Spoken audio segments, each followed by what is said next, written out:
الحمد لله نحمده ونستعينه ونستغفره ونؤمن به ونتوكل عليه ونعوذ بالله من شرور أنفسنا ومن سيئات أعمالنا من يهده الله فلا مضل له ومن يضلله فلا هادي له ونشهد أن لا إله إلا الله وحده لا شريك له ونشهد أن سيدنا وسندنا وشفيعنا وحبيبنا وحبيب ربنا ومولانا محمدا عبده ورسوله أرسله بالحق بشيرا ونذيرا وداعيا إلى الله بإذنه وسراجا وقمرا منيرا أما بعد فقد قال الله تعالى في كلامه المجيد وفي فرقانه الحميد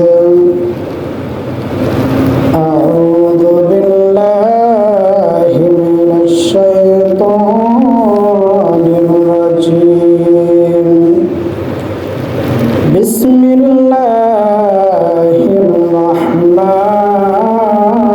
الرحيم ولا تقربوا مال اليتيم إلا بالتي هي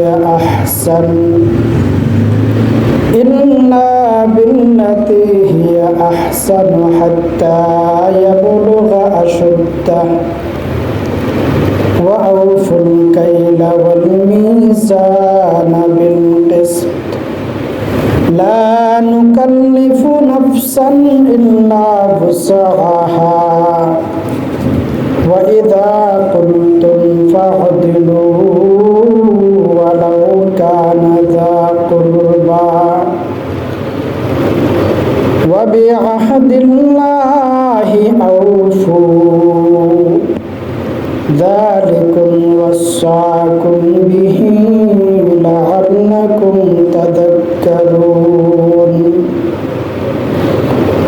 وأن هذا صراطي مستقيما فاتبعوه ولا تتبعوا السبل فتفرق بكم عن سبيله ذلكم وصاكم به لعلكم تتقون بارك الله لنا ولكم في القرآن العظيم ونفعنا وإياكم بالآيات والذكر الحكيم إن الله وملائكته يصلون على النبي يا أيها الذين آمنوا صلوا عليه وسلموا تسليما اللهم صل على محمد وعلى آل محمد كما صليت على إبراهيم وعلى آل إبراهيم إنك حميد مجيد اللهم بارك على محمد وعلى آل محمد كما باركت على إبراهيم وعلى آل إبراهيم إنك حميد مجيد صلى الله على سيدنا ومولانا محمد وعلى آله وأصحابه وسلم صلى الله على سيدنا ومولانا محمد وعلى آله وأصحابه وسلم بلغ العلا بكماله كشف الدجى بجماله حسنت جميع خصاله صلوا عليه وآله لا إله إلا الله لا إله إلا الله لا إله إلا الله لا إله إلا الله لا إله إلا الله لا إله إلا الله لا إله إلا الله محمد رسول الله صلى الله عليه وسلم محترم حاضرين এলাকার মুরব্বিয়ানে আজম যুবক ভাই পর্দার অন্তরালে অবস্থানরত শ্রদ্ধেয় মা বোন আমরা সর্বপ্রথম মহান আল্লাহ পাক রব্বুল আলামিনের দরবারে অসংখ্য গণিত শুকর আদায়ের লক্ষ্যে সবাই দিল থেকে বলি আলহামদুলিল্লাহ। একটু জোরে বলেন আলহামদুলিল্লাহ। আমি আপনাদের সামনে পবিত্র কালামুল্লাহর সূরাতুল আনআমের 152 এবং 53 নম্বর আয়াত আপনাদের সামনে তেলাওয়াত করেছি। এই আয়াতকে সামনে রেখে কিছু কথা বলার চেষ্টা করব। আল্লাহ যেন আমাদেরকে আমলের নিয়তে শোনার, আমাকেও সহি নিয়তে আমলের নিয়তে বলার তৌফিক দান করেন। সবাই বলেন আমিন। আমি গত সপ্তাহে কিছু আলোচনা করেছিলাম। এই আয়াতের মধ্যে আল্লাহ পাক রব্বুল আলামিন 5টা গুণের কথা বলছেন। এমন 5টা গুণ, এমন 5টি বিধান, যেই বিধানগুলো অপরিবর্তনীয়। নবী আলাইহিস সালাম আসছেন, নবুয়ত নিয়ে আসছেন। এক এক নবী নবুয়ত নিয়ে আসছেন। ওনার নবুয়ত উনি দুনিয়া থেকে চলে গেছেন, ওনার বিধানও রহিত হয়ে গেছে। কিন্তু 5টি বিধান এমন যে নবী আলাইহিস সালাম আসছেন, তাদের বিধিবিধান পরিবর্তন হয়েছে, কিন্তু এই 5টি বিধান অপরিবর্তনীয়, কোনো সময় পরিবর্তন হয় নাই। আদম আলাইহিস সালাম থেকে নিয়ে এই পর্যন্ত আখিরি জামানার নবী পর্যন্ত সকল নবীদের যুগে প্রায় এই 5টি বিধান ছিল, যেই বিধানগুলো কোনোদিন পরিবর্তন হয় নাই। এই 5টা বিধানের মধ্যে একটা বিধান ছিল এতিমের মাল সম্পর্কে। গত সপ্তাহে আমি কিছু আলোচনা করেছিলাম যে আল্লাহ পাক রব্বুল আলামিন বলেন যে এতিমের মাল খাইবা তো দূরের কথা, এতিমের মালের ধারে কাছেও যাওয়া যাবে না। ওয়ালা তাকরাবু মালাল ইয়াতীমি ইল্লা বিল্লাতী হিয়া আহসান।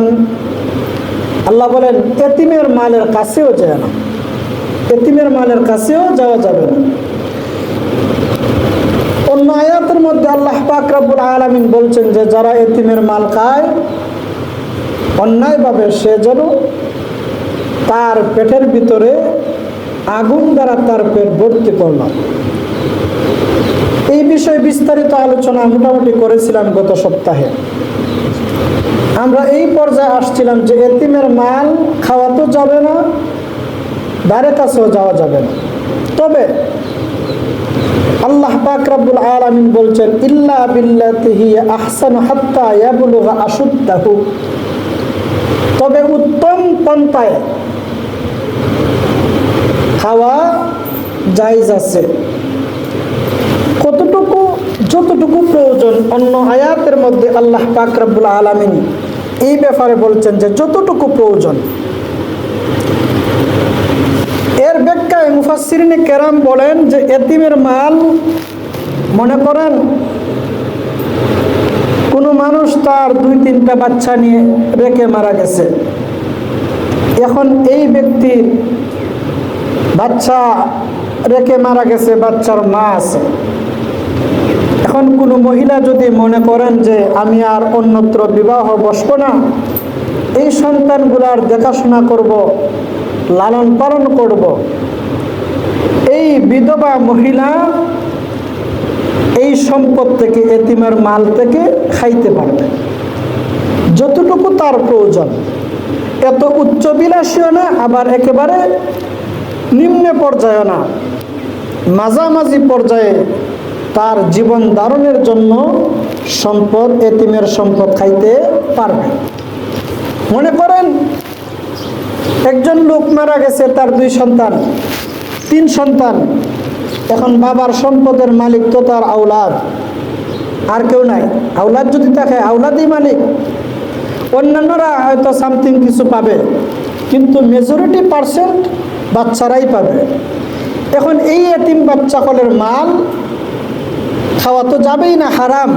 তবে ওই মা যদি বাচ্চা লালন পালন করে, অন্যত্র বিবাহ না বসে, তখন ওই মায়ের জন্য, তার জীবন ভরণ পোষণের জন্য যতটুকু প্রয়োজন তা খাইতে পারবে। এই হলো প্রথম বিধান। 2 নম্বর বিধান, এখন আরেকটা বিষয় এখানের মধ্যে, এতিম কতদিন পর্যন্ত এতিম থাকে? অনেকে বলবেন যে আমরা তো অনেকই মনে হয় এতিম, কিন্তু এতিম সারা জীবন এতিম থাকে না। আল্লাহ বলেন হাত্তা ইয়াবলুগা আশুদ্দাহু, এতিম যখন প্রাপ্তবয়স্ক হয়ে যায় তখন সে আর কি থাকে না, এতিম থাকে না, এতিম আর থাকে না। এতিমেরও একটা কি আছে, বয়সে নির্ধারণ করা আছে। মুহাক্কিকিনে কেরাম এই আয়াতের ব্যাখ্যায় এতিম কতক্ষণ এতিম থাকে? অনেক মানুষ আছেন 60-70 বছর বয়স, এরা কি এতিম? না, এরা এতিম না। এই আয়াতের ব্যাখ্যায় উল্লেখ করেন যে এতিম কতদিন পর্যন্ত এতিম থাকে। মুহাক্কিকিনে কেরাম আমাদের বাংলাদেশের সামাজিকতা, আবহাওয়া, পারিপার্শ্বিক দিক বিবেচনা করে বলছেন যে কোনো ছেলে যদি তার দাড়ি মুছ গজায়, তাহলে এটা প্রাপ্তবয়স্ক হওয়ার আলামত। যদি এরকম হয় তাহলে সে কি হয়ে গেল, প্রাপ্তবয়স্ক হয়ে গেল। প্রাপ্তবয়স্ক হলে আর কি থাকে না, এতিম থাকে না। তবে কেউ যদি দাড়ি মুছ না উঠে, তাহলে বলছেন যে মিনিমাম 15 বছর পর্যন্ত সে কি থাকে, এতিম থাকে। 15 বছর হয়ে গেলে আর কি থাকে না, এতিম থাকে না। তখন তার সম্পদ তারে বুঝাইয়া দেওয়া যায়। এই ব্যাপারে ইমাম আবু হানিফা রহমতুল্লাহি আলাইহি আরেকটা বিষয় লক্ষ্য করছেন যে অনেক মানুষ আছে আপনার 15 বছর বয়সে দাড়ি মুছ উঠলে প্রাপ্তবয়স্ক হয়, ঠিক আছে, কিন্তু আকলের ব্যাপারে কি হয় না, প্রাপ্তবয়স্ক হয় না। অনেক মানুষ আছে দেখবেন একটু সরল সহজ থাকে, আকলের দিক থেকে প্রাপ্তবয়স্ক হয় না। এই ব্যাপারে ইমাম আবু হানিফা রহমতুল্লাহি আলাইহি বলেন যে না, তার 15 বছর বয়সে তার সম্পদ তারে বুঝাইয়া দেওয়া যাবে না, বরং তার জন্য 25 বছর পর্যন্ত অপেক্ষা করা লাগবে। 25 বছর বয়স যদি হয়ে যায়, তখন তার একটা দিনদার মহিলা মেয়ে দেখে বিয়ে দিয়ে দিবেন, দিয়া তার সম্পদ তারে বুঝাই দিবেন, তারে আল্লাহর হাওলা করে দিবেন। সে যদি এখন তার সম্পদ সংকলন করে রাখতে পারলো, না পারলে আল্লাহর হাওলা 25 বছর পর্যন্ত তারে কি করা যায়, তারে অপেক্ষা করা যায়। 25 হইলে তার সম্পদ তারে বুঝাই দেওয়ান। আর যদি দেখা যায় যে না, চালাক চতুর আছে, সব কিছু বুঝে, তাহলে 15 বছর বয়সেই তার সম্পদ তারে কি করন, বুঝাইয়া দেওয়ান। সে আর কি রইল না, এতিম রইল না। এই হলো প্রথম বিধান। 2 নম্বর বিধান, আল্লাহ পাক রব্বুল আলামিন বলেন ওয়াউফুল কাইলা ওয়াল মিজানা বিল কিসত। 2 নম্বর বিধান হলো ওজন এবং পরিমাপের ব্যাপারে ইনসাফ করা। ওজনের ক্ষেত্রে কি করার না, কম দেওয়া যাবে না। এই মাপের ক্ষেত্রে, পরিমাপের ক্ষেত্রে এই আয়াতের এই অংশ দ্বারা আল্লাহ পাক রব্বুল আলামিন যত ধরনের মাপ আছে সমস্ত মাপরে এর ভিতরে নিয়ে আনছেন। দুনিয়ার জগতের জিনিস পরিমাপ করার 3টা দিক। একটা হলো ওজনের মাধ্যমে পরিমাপ করা যায়, যেমন যেগুলো ডাল, চাল, ধান, এগুলো ওজনের মাধ্যমে পরিমাপ করা যায়। আরেকটা হলো গণনার মাধ্যমে পরিমাপ করা, গণনা করা 100, 200, 1000, লক্ষ। আরেকটা হচ্ছে ফিতার মাধ্যমে পরিমাপ করা, ফিতার মাধ্যমে জায়গা জমিন যে মাপা হয়, ফিতার মাধ্যমে পরিমাপ করা। এই 3টা এই আয়াতের কথার ভিতরে বোঝানো হয়েছে যে 3 ব্যাপারেই কোনো বেইনসাফি করা যাবে না, বেশ কম করা যাবে না। আজকালকার জমানায় তো দেখা যায় মানুষ আপনার কোনো জিনিস যখন মাইফে আনে, তখন আনার সময় বেশি আনে, আর দেওয়ার সময় কি করে, কম দেয়। বিশেষ করে এই ধোঁকাবাজিটা চলে জায়গা পরিমাপ করার ব্যাপারে। আমাদের দেশে যে আমিন জায়গা পরিমাপ করে ফিতার মাধ্যমে, এই আমিন যত জায়গার মধ্যে জায়গা পরিমাপ করে জরিপ করে, এদের একটা খুসুসিয়াত হইল, যারা যে জায়গার মধ্যে জায়গা পরিমাপ করার জন্য যাবে, সেইখানে যাই আগে দেখবে কে প্রভাবশালী। যে প্রভাবশালী তার পক্ষেই মাফ দিয়ে আসে। আল্লাহ পাক রব্বুল আলামিন এদেরকে হাসরের মাঠে ধরবেন। আমিন শব্দের অর্থ হল বিশ্বস্ত, আমানতদার। এই বিশ্বস্তর নাম লাগাইয়া যে অন্যায় করে, অবিশ্বাসের কাজ করে, আল্লাহ পাক রব্বুল আলামিনের দরবারে হাসরের মাঠে সেটার হিসাব দিতে হবে। এই জন্য যারা জায়গা জমিন পরিমাপ করেন, এই ব্যাপারে অত্যন্ত সতর্ক থাকতে হবে। জায়গা পরিমাপ করার ব্যাপারে, ওজন দেওয়ার ব্যাপারে খুব সতর্ক থাকা দরকার। হাদিস শরীফে হযরত রাসূল করিম সাল্লাল্লাহু আলাইহি ওয়াসাল্লাম বলেন, হাসরের মাঠে অনেক মানুষ পাহাড় পরিমাণ নেকি নিয়ে আল্লাহর দরবারে হাজির হবে, যা বলবে আল্লাহ আমার এত এত নেকি, আমার জান্নাত দিয়ে দাও। আল্লাহ পাক রব্বুল আলামিন বলবেন দাঁড়াও, জান্নাতে যাইবে পড়ে তোমার নামের ব্যাপারে, তোমার ব্যাপারে অবজেকশন আছে, বিচার দায় করা আছে। কারা বিচার দিছে? অনেক মানুষ আছেন দেখবেন যে সারা জীবন ব্যবসা বাণিজ্য করছেন, আমিনগিরি করছেন, বিভিন্ন হিসাব লেনদেন করছেন। এইগুলোর মাধ্যমে বেশ কম করার কারণে হাসরের মাঠে আল্লাহ পাক রব্বুল আলামিন, এই যে আপনি বেশ কম করলেন, আল্লাহ পাক রব্বুল আলামিন যার সাথে অন্যায় করছেন, জুলুম করছেন, তাদেরকে আপনার নেকি দিয়ে দেওয়া হবে। অনেক মানুষ আছে দেখবেন সারা জীবন ব্যবসা বাণিজ্য করছেন, বাজারের মধ্যে ডাল চাল দান এইগুলো পরিমাপ করে দিছেন, যদি গোশত 10 কেজি দেওয়া দেওয়া হয়, মাইফিয়া দিছে, বাড়িতে এসে দেখা যায় 8 কেজি। এইরকম আছে না? তেল মাইফিয়া দিচ্ছেন 1 লিটার, আইসা দেখা যায় বাড়ির মধ্যে 100 গ্রাম কম। এইভাবে যে পরিমাপের মধ্যে বেশ কম করছেন, এরা আল্লাহর দরবারে হাসরের মাঠে বিচার ধার্য করবে। আল্লাহ পাক রব্বুল আলামিন ওই ব্যক্তির নেকি থেকে এই সমস্ত মানুষের হিস্সা দেয়া দিতে শুরু করবেন। দিতে দিতে দেখা যায় এক পর্যায়ে কমে যাবে।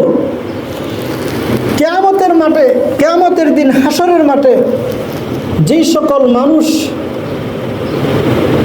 মানুষের ব্যাপারে বিচার ধার্য করবে, 1 নাম্বার হলো আপন বোন ভাইয়ের বিরুদ্ধে বিচার দিব।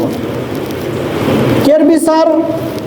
অনেক দেখা যায় ভাই আছেন, বোনের সম্পদ পাইতে যতটুকু ততটুকু দেওয়া হয় না।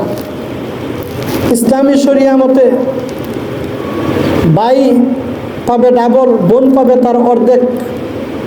এই অর্ধেকটাও অনেকে কি ঠিকমতো দেয় না।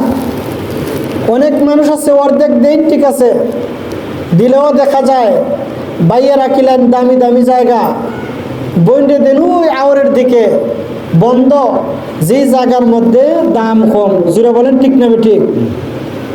আমাদের সমাজ যেগুলো আসেনি, অহরহ আছে। অনেক মানুষ আছে দেখবেন, হ্যাঁ, অনেক বাবাও আমি দেখছি অনেক এলাকার মধ্যে মেয়েদেরকে সম্পদ দেয় না, শুধু ছেলেদের নামে দিয়ে দেওয়া যায়। তার কারণ কি তা জিজ্ঞেস করলাম, কয় আমার শখ নষ্ট হয়ে যাব।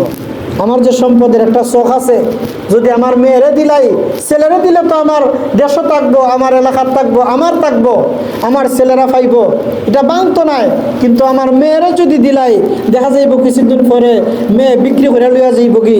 এই জন্য অনেক বাবারাও আছে যে মেয়েরা দেওয়া যায় না। ভাইয়েরা তো আরো বেশি, অধিকাংশ অনেক জায়গার মধ্যে আমি এইগুলো দেখছি যে ভাইয়েরা বোনের সম্পদ রেখে করে হরণ করে অন্যায়ভাবে বুক করে, আর বইন বেচারি এই ভয়ে যে যদি বাবার কাছ থেকে, ভাইয়ের কাছ থেকে আমি সম্পদটা নিয়ে যাই, বাবার বাড়িতে আইসা আদর যত্ন পাবো না, বাবার বাড়ি আসতে পারবো না, ভাই আমাকে মহব্বত করবে না, ভালো চোখে দেখবে না। ভাইয়ের ভালোবাসার জন্য, ভাই যাতে ভালো পায়, এই জন্য অনেক বইন আছে যে চোখ বুঝে সহ্য করে, তারপরও ভাইয়ের ব্যাপারে কোনো অবজেকশন দেয় না। আল্লাহ পাক রব্বুল আলামিন হাসরের মাঠে কিয়ামতের দিন এই সমস্ত ভাইয়ের ব্যাপারে বইনেরা আল্লাহর দরবারে সেই দিন বিচার ধার্য করবে যে আল্লাহ, আমার ভাইয়েরা, আমার ভাই আমাকে এইভাবে ঠকাইছে, আজকে আমি তার হিসাব চাই। আল্লাহ পাক রব্বুল আলামিন তখন দেখা যাইব এই ভাইয়ে যে পাহাড় পরিমাণ সম্পদ নেকি নিয়ে আগে নিছিল, এই নেকির থেকে বইনকে দিয়ে দেওয়া হবে নেকি কমে যাবে। এবার ওই ব্যক্তি বলবে, আল্লাহ এবার আমাকে জান্নাতি দিয়া দিন। আল্লাহ বলবেন, দাঁড়াও, আরো আছে বিচার, আরো আছে।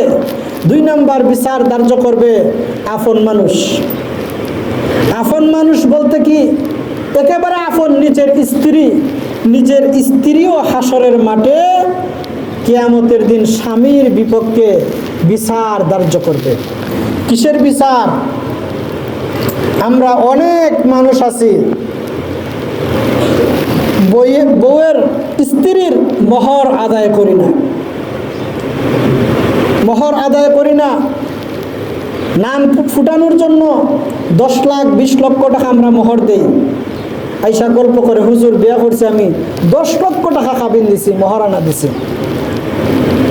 এই যে 10 লক্ষ টাকা নাম লেখাইলেন, দিলেন না, হাসরের মাঠে আপন স্ত্রী স্বামীর বিপক্ষে আল্লাহর দরবারে বিচার ধার্য করবে। আসলে আমরা গড়ি আমরার আকলের দোষে। 10 লক্ষ 12 লক্ষ টাকা কাবিন দেওয়ার, মোহর দেওয়ার কথা কে বলছে? যতটুকু প্রয়োজন ততটুকু দেন, যতটুকু সামর্থ্য আছে ততটুকু দেন। এই নাম লেখানোর জন্য 10-20 লক্ষ কেন দেন? হাসরের মাঠে এটার বিচার ধার্য হবে। এখন অনেকে কয়, হুজুর 10 লক্ষ লেখাইলে কি হইব? মাফ লই নিছে, মাফ লই নিছে। তার মাফ লওয়াটা হইলো ওই রকম আর কি। মনে করেন যে বাহুবল বাজারও এই পাশের গ্রামের কোনো মানুষ মনে করেন স্বর্ণ এক ভরি লিয়া গেছে, নেয়া স্বর্ণ দোকানদারের কাছে স্বর্ণ বিচ্চা রাত্রের বেলায় সে কি করছে, এদিকে আইছে। আর এই ব্রিজটা পার হওয়ার পরই 5-7 জন ডাকাতে চুরি দইরা হয় যা আছে দিলা। এখন এই আউরের মাঝখানো তার টাকা পয়সা 50 লক্ষ 2 লক্ষ টাকা যা ছিল দেয়া দিল, কাপড় চুপড় নিয়ে নিছে সব কিছু। কতটুকু যাওয়ার পরে বাক্যাঞ্চ হয়ে আয়, এর ভিতরে তো খাপতেছে, সব তো দিয়াই দিলাম ভাই, সব তো দিয়াই দিলাম, আর কেন ডাকতেছেন? কয় না, আরও রয়ে গেছে। কি? এখন চুরি ধরছে পেটের মধ্যে। এই যে তোর টাকা পয়সা নিলাম, গর্তের কাপড় চুপড় নিলাম, গড়ি আসিল, মোবাইল আসিল, সব কিছু নিয়ে নিলাম, এইগুলোর মাফ করিয়া দেওয়া যা। কি করে দেওয়া যা? মাফ করিয়া দেওয়া যা। এখন কোনটা নিয়ে মাফ দিবনি? হয় মাফ, মাফ আমার 14 গোষ্ঠীও মাফ, আমার 14 গোষ্ঠী আর চাইতো না, সব কিছু মাফ। এই লেগে কি আউরের ডাকাত। বাসর ঘরেও কিছু রকম আছে, বিয়া করছে, বিয়া করার পরে 10 লক্ষ টাকা খাবিন দিছে। এখন হুজুরের ওয়াজ শুনছে তো যে যদি এগুলা মাফ না লয় তাহলে হাসরের মাঠে আল্লাহর দরবারে বউয়ে বিচার দিব। এখন আর সারা রাইত হয়ে গেছে কি এই বারিন্দাত ঘোরাঘুরি করে, ঘরের ভিতরে আর ঢুকে না। স্ত্রী বেটির নতুন মেয়ে মহিলা নতুন আসছে, সে তো অপেক্ষা করে জামাই এখানে গরু ঢুকে না। কিছুক্ষণ পরে দেখা যায় গরু ঢুকছেন, সাপ গরু ঢুকিয়া এখন আলগা বৈশা রয়েছেন। এখন যে মহিলা দিনদার জ্ঞানী, সে প্রথমে জিজ্ঞাসা করবে আপনার কি আমাকে পছন্দ হয় নাই, আপনি দূরে বসে আসছেন কেন? তখন বলবে যে না, পছন্দ হয়েছে। পছন্দ হবে না কেন? আপনি এত সুন্দরী দিনদার শিক্ষিত মানুষ, পছন্দ হয়েছে। তবে ঝামেলা এক কান, ঝামেলা হইল হুজুররা ওয়াজ করছেন মোহরের টাকা যদি মাফ কইরা না দেন, এত টাকা তো দেওয়ার ক্ষমতা নাই, মাফ কইরা যদি না দেন তে আসলে মাঠও তো আটকাই পায়। এখন আমার তো এত টাকা দেওয়ার সামর্থ্য নাই, আর আমি তোমার কাছে যাইতাম কেমনে? এখন বেটি পড়ছে না বেশিবার, এখন বেটি এখন খেজাত ফুইরা হইতে যাও মাফ হই। এটা ছিল আউরের ডাকাত। আর এ বেচারাইলো অন্য কি করছে, খেজা লইয়া মাফ লইছে, এ হইল ইকানের ডাকাত। এই জন্যে এখনো যাদের সুযোগ আছে, নিজের স্ত্রী আছে, সুন্দরভাবে বুঝিয়া যদি সামর্থ্য তাকে দিয়া দেন, সামর্থ্য যদি না থাকে তাহলে বুঝাইয়া বাজাইয়া কি করবেন, মাফ লইবেন, খেজাত ফালাইয়া মাফ লইবেন না। এই জন্য হাসরের মাঠে আপন স্ত্রী বিচার ধার্য করবে, সেই দিন সব কিছু দেওয়া যাইতে হবে। এই জন্যে আল্লাহ পাক রব্বুল আলামিন বলেন যে 2 নাম্বার, ওয়াউফুল কাইলা ওয়াল মিজানা বিল কিসতি, পরিমাপ লেনদেন এই যা কিছু আছে এইগুলার ব্যাপারে কম বেশি করিও না, ইনসাফ করিও, সমান সমান যার হক যতটুকু আদায় করে দিও। এরপরে আল্লাহ বলেন লা নুকাল্লিফু নাফসান ইল্লা বুসাহা। তবে অনেক মানুষ আছেন যে আপনার ওজনে কম বেশ করতে চাইন না, সমান সমান দিতা চাইন। অনেক মানুষ আছেন, অনেক আল্লাহর বান্দাখল আছেন, দিনদার আছেন, অনেক বান্দাখল এরকম আছেন। এদের জন্য ফয়সালা হলো যে কি করবেন, দেওয়ার সময় একটু দেওয়ার ফাল্লাটা কি করবেন, একটু ঝুঁকাইয়াই দিবেন, একটু সতর্কতার জন্য কি একটু বাড়াইয়াই দিবেন। এরপরেও যদি একটু কম বেশ হয়ে যায়, আল্লাহ পাক রব্বুল আলামিন বলেন এদেরকে কি করা হবে না, ধরা হবে না, এদেরকে পাকড়াও করা হবে না। একটু যদি কম বেশ হয়ে যায় কি আল্লাহ পাক রব্বুল আলামিন মাফ করে দিবেন। জোরে বলেন সুবহানাল্লাহ। মানুষকে সন্তুষ্ট করার জন্য, মানুষকে যদি সন্তুষ্ট করেন তাহলে আল্লাহও কি সন্তুষ্ট। মানুষ যদি সন্তুষ্ট না হয় আল্লাহও কি হন না, সন্তুষ্ট হন না। হযরত আয়েশা সিদ্দিকা রাদিয়াল্লাহু তাআলা আনহাকে আল্লাহর নবী সাল্লাল্লাহু আলাইহি ওয়াসাল্লাম বলতেছেন, আয়েশা আজকে তুমি যা চাইবাই আমি তোমারে তাই দিব, আজকে তুমি যা চাইবাই আমি তাই দিব তোমারে। মনে করেন আজকে ওয়াজ শুনে বড় আপনার আনন্দ লাগলো, মনটা বড় বালা, গিয়া স্ত্রীরে কইলেন আজকে তুমি যা চাইবে তাই দিবি। আমরা স্ত্রীরে কইবা কিতা, ওই যে রাস্তার লগে যে 500 জায়গা আছে ওটা আমার নামে লিখে দিলাম, নাইলে দোকান যা আছে ওটা লিখে দিলাম। জিরো বলেন ঠিক না বেটি?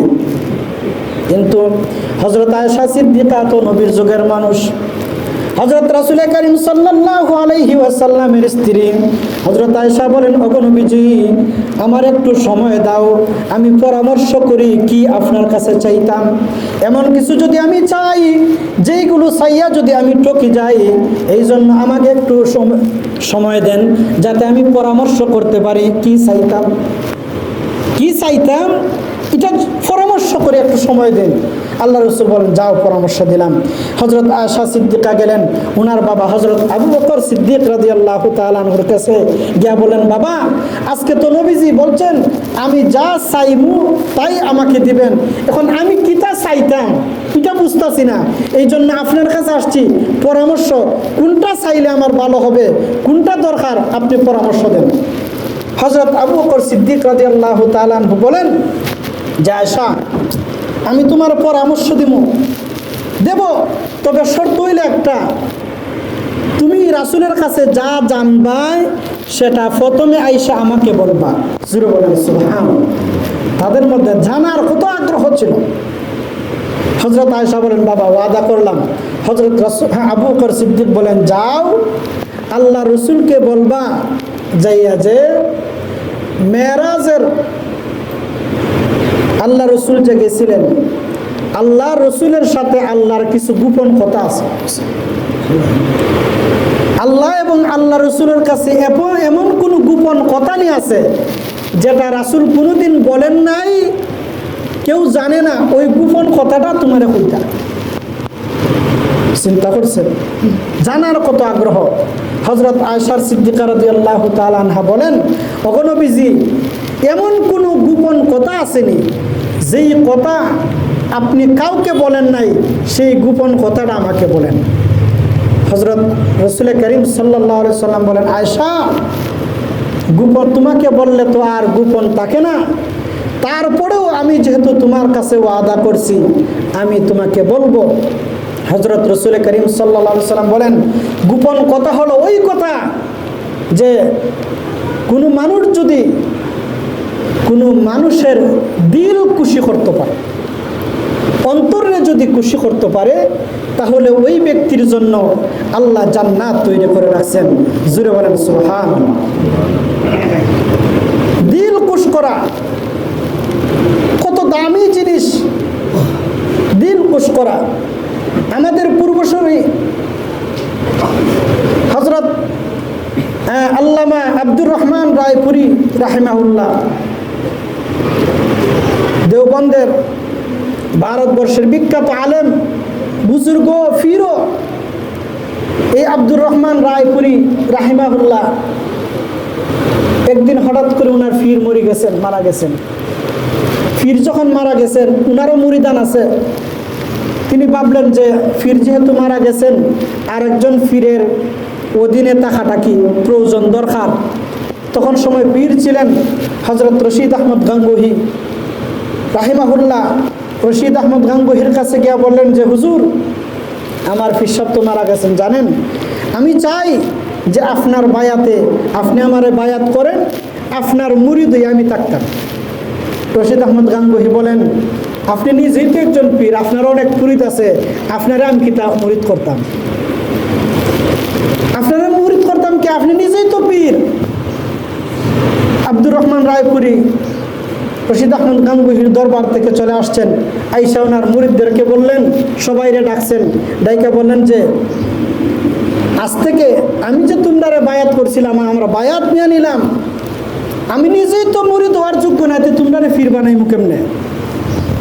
আমি নিজেই মুরিদ হওয়ার যোগ্য হয়েছি না, তোমরা কেমনে মুরিদ করব? আজ থেকে আর আমার বায়াতের মধ্যে তোমরা নাই। আবার রশিদ আহমদ গাঙ্গুহির কাছে চলে গেলেন, গিয়া বললেন যে হুজুর আমার আর কোনো মুরিদান নাই, আমি আইসি আপনার কাছে মুরিদ হইতাম। জোরে বলেন সুবহানাল্লাহ। মুরিদ করছেন রশিদ আহমদ গাঙ্গুহি, মুরিদ কইরা সবক দিছেন। যে বড়রে সম্মান করবায়, ছোটরে স্নেহ করবায়। বড়রে সম্মান, ছোটরে স্নেহ, এই এক সবক। জগৎ বিখ্যাত আলেম আল্লাহর ওলি সবক কি দিছেন? বড়রে কি করবায়? সম্মান করবায়, ছোটরে স্নেহ করবায়। সবক লই আইছেন আব্দুর রহমান রায়পুরি, আল্লাহওয়ালা মানুষ। ওনার খুসুসিয়াত আছিল, রাত্রে তাহাজ্জুদের নামাজ পড়তেন একেবারে। দিনের বেলা আর তেমন ঘুমাইতেন না, দুপুরে খাওয়ার পরে একটু সময় ঘুমাইতেন। এটারে বলা হয় কাইলুলা। এই দুপুরে খাবারের সময় যদি 10 মিনিট সময় সুন্নত মনে করে ঘুমান, তাহলে 10,000 বছর নফল ইবাদতের সওয়াব। জোরে বলেন সুবহান। সুন্নতের নিয়তে একটু সময় ঘুমিয়ে ধরলে ধরলো, নাইলে বিছানায় গড়াগড়ি করবেন। এটা আল্লাহ রাসূলের সুন্নত ছিল কাইলুলা। এখানে আরো কথা আছে, বলার সুযোগ নাই। তো আব্দুর রহমান রায়পুরি আইসা কি করছেন? ওনার অভ্যাস ছিল জোহরের পরে খাওয়া দাওয়া করে একটু শুইতেন। এক মুরব্বী বেটা, গ্রামের মানুষ তো অনেকের এইরকম খার সাথে কীরকম এরকম ইয়ে থাকে না, হিতাহিত বুঝ থাকে না। তো এই মুরব্বী বেচারা আইসা আব্দুর রহমান রায়পুরের দরজার মধ্যে ডাক দিছে, হুজুর আপনার লোক একটু দরকার আছে, দরজাটা খুলুন। আমরা ডাকি না ইমাম সাহেব আইসা, হুজুর দরজাটা খুলুন। আর তাই তো খাসা ঘুম উঠছে, রাগ। কোন বেটা মুরব্বী বেটা, তোমার এখন বুদ্ধি নেই, কারে কোন সময় ডাকতে তুমি এই ডাক দিছো এই সময়, তোমার ঘুমের টাইম। বেটা ডরাইয়া দিয়েছে দৌড়। তাই ঘুমাই গেছেন, ঘুম থেকে ওইটা আসরের নামাজ পড়ছেন। আসরের নামাজ পড়ার পরে ওনার মনের মধ্যে আসলো যে বাবারে, আমার ফিরে তো সবক দিসলা, বড়রে সম্মান করতাম, ছোটরে স্নেহ করতাম। এই মুরব্বী তো আমার বয়সে বড়, এই মুরব্বী তো বয়সে বড়, আমি তো তার সম্মান করলাম না। ধমক দিয়া দৌড়াইয়া দিলাম। ভিতরে হতাশ শুরু হয়েছে। হতাশ হইতে হইতে মাগরিবের টাইম হয়েছে, মাগরিবের নামাজ পড়ছেন। হতাশ আরও বাড়তেছে যে আমার ফিরের সবক ছিল বড়দেরকে সম্মান করা, ছোটরে স্নেহ করা। এটা আল্লাহ রসুলেরও হাদিস, যে ব্যক্তি বড়দের সম্মান করে না, ছোটরে স্নেহ করে না, উলামায়ে কেরামরে তাজিম করে না, সে আমার উম্মতের দলভুক্ত নয়। আল্লাহ রসুলের হাদিস। তিনি ফেরেশান, এশার নামাজ পড়ছেন। এশার নামাজ পড়াও ফেরেশান যে আমি যখন ঘুমাইতাম, যদি এই ঘুমের মধ্যে আমার মরণ হয়ে যায়, তাহলে আমার শেষ আমল থাকবে কোনটা? যে আমি একজন মুরব্বীর সাথে বেয়াদবি করছি, উনার মনের মধ্যে কষ্ট দিছি। এই আমল আমার শেষ আমল যদি হয়, আল্লাহ রসুল যদি আমাকে উনার উম্মত বলে স্বীকারোক্তি না দেন, স্বীকার না করেন, তাহলে তো আমার সব শেষ। পেরেশানি আরো বাড়ছে। রাত্রের বেলায় খাওয়া দাওয়া করে না ঘুমাইয়া চাদর একটা গায়ে দিয়া, কাপড় উপর তেমন পোশাক পিনছেন না, একটা চাদর গায়ে দিয়া মুখ মুড়া দিয়া রওনা দিচ্ছেন ওই মুরব্বীর বাড়ি অন্য গ্রামে। কারণ পোশাক আশাক পিনলে যদি মানুষ চিনি নেয়, আব্দুর রহমান রায়পুরি জগৎ বিখ্যাত আলেম, মানুষের স্বাদ ধরব। হযরত আব্দুর রহমান রায়পুরি রওনা দিলেন মুরব্বীর বাড়িতে। অন্য গ্রামে মুরব্বীর বাড়িতে যাইয়া মুরব্বীর বাড়িতে গেছেন, গিয়া দেখেন রাত্রের বেলা মুরব্বী, শীতের দিন, শীতের রাত, আগুন কয়েকটা বাদা জ্বালাইয়া আগুন ধরাইয়া আগুন তাপাইতেছেন। আব্দুর রহমান রায়পুরিকে দেখে চিনে ফেলছেন, ও হুজুর আপনি কেন আমার বাড়িতে? আব্দুর রহমান রায়পুরি বলেন, হুজুর মুরব্বী বাবা, আমি তো বুঝি নাই, দুপুরবেলা আপনি আমার কাছে গিয়েছিলেন কি যেন জানার জন্য। আমি ঘুমের ঘরে ছিলাম, বুঝতে পারি নাই আপনার সাথে আমার ব্যবহার খারাপ হয়ে গেছে, আপনি মনে কষ্ট পাইছেন। বাবা আল্লাহর ওয়াস্তে আমাকে মাফ করে দেন। মুরব্বী বলতেছেন, হুজুর আমিও তো বুঝি নাই, সরল সহজ মানুষ, কোন সময় কাকে কিভাবে বলা, কি জিজ্ঞেস করা আমিও জানি নাই, আমিও বুঝি নাই, আমাকে মাফ করে দেন। এই বলিয়া একে অপরকে চড়াইয়া ধরে কান্নাকাটি শুরু করলেন। কিছুক্ষণ পর আব্দুর রহমান রায়পুরি বাড়িতে চলে আসছেন। আসার পরে যখন ঘুমিয়ে গেছেন, ঘুমের ঘরে হঠাৎ করে স্বপ্নে দেখেন আল্লাহর নবী, বিশ্ব নবী রাহমাতুল লিল আলামিন একটা বড় জাহাজের মধ্যে যাইতেছেন। জাহাজের মধ্যখানে হযরত রাসূল করিম সাল্লাল্লাহু আলাইহি ওয়াসাল্লাম বসে তাসবিহ পড়তেছেন। এই জাহাজের মাঝি হলেন হযরত আলী রাদিয়াল্লাহু তাআলা আনহু। আলী রাদিয়াল্লাহু তাআলা আনহু জাহাজটাকে দ্রুত গতি নিয়ে যাইতেছেন। হযরত রাসূল করিম সাল্লাল্লাহু আলাইহি সাল্লাম বলেন, হে আলী, জাহাজটা একটু আস্তে চালাও, ধীরে ধীরে চালাও। ওই দেখো আমার আব্দুর রহমান রায়পুরি ছোট একটা নৌকা নিয়ে আমার দিকে আসার জন্য দৌড়াইতেছে। তার নৌকা, ছোট নৌকা, আমার সাথে সাক্ষাৎ করতে পারতেছে না, মিলতে পারতেছে না। তুমি একটু আস্তে যাও যাতে ওই নৌকা আমার সাথে এসে মিশতে পারে। আব্দুর রহমান রায়পুরি বলেন, হযরত আলী রাদিয়াল্লাহু তাআলা আনহু নৌকাটা, জাহাজটা ধীর গতিতে চালাইলেন। আমার নৌকাটা আমি দ্রুত গতিতে নিয়ে হযরত আব্দুর রহমান রায়পুরির জাহাজের মধ্যে আমার নৌকার খাটাটা লাগাইলাম। এই যে খাটাটা লাগাইলাম, লাগানোর সাথে সাথে একটা আওয়াজ হইল। এই আওয়াজে আমার ঘুম ভেঙে গেল। হযরত আব্দুর রহমান রায়পুরি বলেন যে এইভাবে মাঝে মধ্যে রাত্রির বেলায় আমি যখন ঘুমাইতাম, আল্লাহ রসুলের জাহাজের সাথে আমার ডিঙ্গি নৌকাটা লাগানোর যে আওয়াজ, এই আওয়াজটা শুনে শুনে আমার মাঝে মধ্যে রাত্রির বেলা ঘুম ভেঙে যাইত। তো এই হলো, কোনো মানুষ যদি তার মানুষের মনকে খুশ করতে পারে, আল্লাহ পাক রব্বুল আলামিন খুশি হয়ে যান। হযরত আয়েশা সিদ্দিকা রাদিয়াল্লাহু তাআলা আনহা, আয়েশা হযরত আবু বকরকে বললেন, ও আব্বা জান, আল্লাহ রাসূল বলছেন কোনো মানুষ যদি কোনো মানুষকে খুশি করতে পারে তাহলে ওই ব্যক্তির জন্য আল্লাহ জান্নাতে একটা ঘর তৈরি করে রাখেন। হযরত আবু বকর সিদ্দিক রাদিয়াল্লাহু তাআলা আনহু শুনে কাঁদতেছেন, হায় রে, আমার জীবনে নি কোনো মানুষকে আমি কষ্ট দিছি, কোনো মানুষকে নিয়ে আমি কষ্ট দিছি। কাঁদতেছেন। হযরত আয়েশা বলেন, ওগো আব্বা, আপনি কাঁদেন কেন? আপনি হলেন আল্লাহ রসুলের সাথী, আপনি হলেন গারে সুরের সাথী, আপনি হলেন সর্বপ্রথম ওই ব্যক্তি যে আপনি ইসলাম ধর্ম গ্রহণ করছেন। হযরত আয়েশা সিদ্দিকা রাদিয়াল্লাহু তাআলা আনহাকে আবু বকর সিদ্দিক বলেন, আয়েশা যাও উমরের কাছে, উমরকে নিয়ে আসো। উমর রাদিয়াল্লাহু তাআলা আনহু আসলেন। হযরত আবু বকর বলেন, উমর, আমি মারা গেলে আমাকে প্রথমে নিয়েই আল্লাহ রসুলের কাছে দাফন কইরো না, আগে জিজ্ঞেস করবা, আগে জানবা যে আল্লাহ রসুল নিয়ে আমার উপর সন্তুষ্ট। আল্লাহ রসুল যদি সন্তুষ্ট হন, আল্লাহ রসুল যদি বলেন উনার পাশে আমাকে কবরস্থ করার জন্য, তাহলে কবরস্থ করবা, নাইলে আমাকে কবরস্থ করিও না। হযরত উমর বলেন, আমি জানবো কেমনে? হযরত আবু বকর বলেন, নিয়া আল্লাহ রসুলের আগে জিগাইবা। ঠিকই হযরত উমর রাদিয়াল্লাহু তাআলা আনহু, আল্লাহর হযরত আবু বকর যখন ইন্তেকাল করলেন, নিয়া যা রাসূলের কাছে নিয়ে গেছেন, নিয়া বলতেছেন, ওগো নবীজি, আপনার হাবিব, আপনার বন্ধু, আপনার দোস্ত আবু বকরকে আপনার পাশে আমরা কবরস্থ করতে চাই। আপনি যদি অনুমতি দেন তাহলে আমরা কবর দিব, নতুবা দিব না। হযরত রাসূল করিম সাল্লাল্লাহু আলাইহি সাল্লামের রওজা মুবারক থেকে আওয়াজ আসছে, ওমর, দেরি করো কেন? তাড়াতাড়ি আমার বন্ধুকে আমার দ্বারা শোয়াইয়া দাও। জোরে বলেন সুবহানাল্লাহ। এই জন্য ভাইও, বুজুর্গ, কোনো মানুষের মনে কষ্ট দিবেন না। আপন বোন, ভাই, অনেক বোনেরা আমি দেখছি ভাই কষ্ট পাবে, এই জন্য মুখ ফুটাইয়া বলে না। এই জন্য মা বাবাকে, ভাই বোনকে, আত্মীয় স্বজনকে, যে কোনো আপনা মানুষকে যাতে মনে কষ্ট না পায় সেই দিকে খেয়াল করবেন। কথা বুঝাইতে পারলাম? সময় প্রায় শেষের দিকে। তো 2 নাম্বার সবক বললাম যে ওজনের ক্ষেত্রে, পরিমাপের ক্ষেত্রে কোনো বেশ কম না করা, কোনো মানুষের দিলে কষ্ট না দেওয়া। কোনো মানুষকে যদি কষ্ট দেন, কোনো মানুষের মনে যদি আঘাত দেন, কোনো মানুষের মাল সম্পদ যদি অন্যায়ভাবে ভক্ষণ করেন, আল্লাহর হক নষ্ট করলে আল্লাহ ইচ্ছা করলে মাফ করে দিতে পারেন। বান্দার হক নষ্ট করলে, বান্দায় যদি মাফ না করুন, আল্লাহ মাফ করার কোনো সিস্টেম নাই।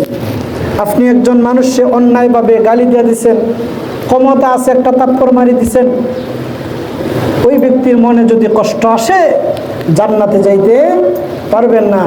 এই জন্য আল্লাহ পাক রব্বুল আলামিন আমরা যতটুকু আলোচনা করলাম, আল্লাহ যেন আমাদেরকে বুঝার, আমল করার তৌফিক দান করেন। সবাই বলেন আমিন। ওয়া আখিরু দাওয়ানা আনিল হামদুলিল্লাহি রাব্বিল আলামিন। বাকিগুলো আগামী সপ্তাহে ইনশাআল্লাহ শেষ করার চেষ্টা করব। আল্লাহ যেন আমাদেরকে তৌফিক দেন, যারা সুন্নত পড়ছেন না সাইডাকা সুন্নত